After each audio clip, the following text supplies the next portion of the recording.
BRB হসপিটালে গিয়েছিলাম। ওইখানে গাড়ি পার্কিংয়ের ওইখানে যে পরিমাণ দুর্গন্ধ বলার বাহিরে, যে ময়লা আবর্জনার যেই দুর্গন্ধ, মানে গাড়ি থেকে নামার পরে দাঁড়াইতে পারতেছি না, এই পরিমাণ দুর্গন্ধ, বমি আসতেছে। তো ওইখানকার দায়িত্বে যারা আছেন ওরা বিষয়টা নজরদারিতে নিয়ে আসবেন, কারণ ওদের দায়িত্বের গাফিলতির কারণে আজকে হয়তোবা এরকম হতে পারে। তা না হলে এরকম একটা হসপিটালে পার্কিংয়ে এমনটা হওয়ার কথা না। আর বিশেষ করে ওইখানকার যে সিকিউরিটি আছে ওনাদের আচার ব্যবহার ঠিক নাই। সবাই না, দুই একজনের আচার ব্যবহার খারাপ, মানুষের সাথে খারাপ ব্যবহার করে। আর পার্কিংয়ের যে ব্যবস্থা,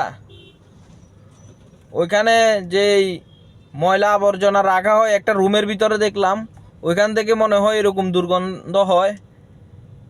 তো ওইখানকার দায়িত্বে যারা আছেন অবশ্যই এগুলা নজরদারিতে নিয়ে আসবেন। হয়তো বা আপনারা যাদেরকে দায়িত্ব দিয়ে রাখছেন ওদের গাফিলতির কারণে এমনটা হয়। তো অবশেষে কি করব, গাড়ি পার্কিংও করতে পারি নাই, তো যার কারণে নিয়ে চলে আসছি এদিকে।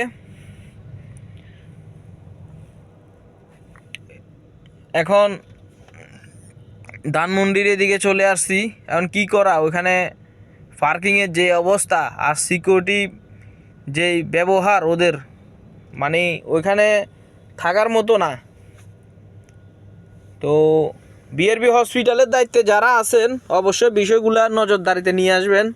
আপনারা যে কর্মচারীগুলো রাখছেন, বিশেষ করে যে পার্কিংয়ের দায়িত্বে যাদেরকে রাখছেন, পায় পরিষ্কারের দায়িত্বে যাদেরকে রাখছেন, ওদের কাজের গাফিলতি আছে। তা না হলে এমনটা হওয়ার কথা না। তো অবশ্যই আপনারা এগুলা নজরদারিতে নিয়ে আসবেন। প্রয়োজনে আপনাদের লোক চেঞ্জ করবেন, যাদেরকে এগুলার দায়িত্বে দিয়ে রাখছেন ওদেরকে চেঞ্জ করবেন। তা না হলে হসপিটালেরই বদনাম হবে। এই হলো অবস্থা। আর পার্কিংয়ে তো জায়গা একদম সীমিত, যতটুকু আছে প্রত্যেকটা জায়গায় গাড়ি বুকিং। তারপরেও উপরে যে সিকিউরিটিগুলো আছে ওরা গাড়ি সিগন্যাল দেয় না, গাড়ি সবগুলা সমানে নামাই দেওয়ার কারণে নিচে গাড়ি ঘুরানোর পর্যন্ত জায়গা পাওয়া যায় না। তো আজকে আমার সাথেও সেম কাহিনী হয়েছে।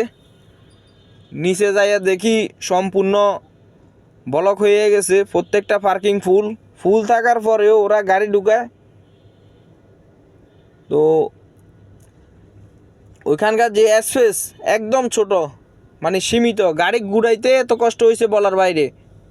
তো যাই হোক, গাড়ি থেকে নামার পরে যে পরিস্থিতি দেখলাম, তো চলে আসতে বাধ্য হলাম।